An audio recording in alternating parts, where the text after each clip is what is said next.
नेहरू युव केन्द्र पक्षर एकलव्य आवासिक विद्यालय कुआरामुंडा निशा निवारण कार्यक्रम। नेहरू युव केन्द्र सुंदरगढ़ संस्कार स्वेच्छासेवी संगठन कुआरामुंडा मिलित उद्यम एकलव्य आवासिक विद्यालय कुआरामुंडा निशा निवारण कार्यक्रम अनुष्ठित होता। एथिरे मुख्य अतिथि भाव विद्यालय अध्यक्ष कुशधर कुमार जोगदी सभा को उद्घाटन करते।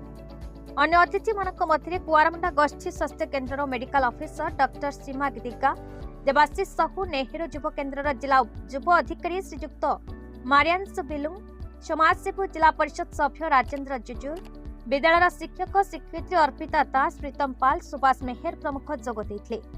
सभा को स्वेच्छासेवी संगठन संस्कार संपादक डॉक्टर अमूल्य कुमार जेना प्रत्यक्ष तत्वावधान में परिचालित होता। प्रथमे डॉक्टर अमूल्य कुमार जेना समस्त अतिथि मानक परिचय प्रदान करथिले। या परे मुख्य अतिथि और अन्य अतिथि माने दीप प्रज्वलन कर सभा आरंभ करथिले। प्रथमे मुख्य अतिथि छात्र छात्री मानक निशा निवारण उपर वक्तव्य प्रदान करथिले। या परे श्रीजुक्त मरियांश बिलुंग को निशा ठारू दूरे रहिबा पई पिला मानक सचेतन कराइथिले। निशा सेवन कले कोन क्षति हुए ताहा उपरे डाक्तरखाना जिबा पर्यंत सबु विषय कहिथिले।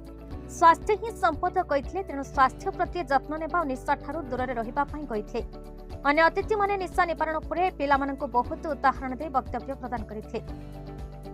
डॉक्टर सीमा दिग्गा पिला मानक निशा निवारण उपरे बहुत बुझाइथिले। एहार कोन क्षति हुए ताहा मध्य सुझाइथिले। पिला माने मादक द्रव्य सेवन उपरे अनेक प्रश्न करथिले, तार उत्तर मध्य सभारे दिया जाइथला। डॉक्टर जेना पिला मानक भविष्य आगक बढ़िबा पहिले निशा ठारू दूरे रहिबा पई कहिथिले। आजिर सफारे आमे समस्त शपथ नेबा जेपरि भविष्य आमे निशा सेवन करिबानी, निशा मुक्त भारत गठन पई सचेतन कराइबा। परिशेष रे शिक्षयित्री लिप्सा भई समस्त को धन्यवाद दे सभा भंग करिथिले।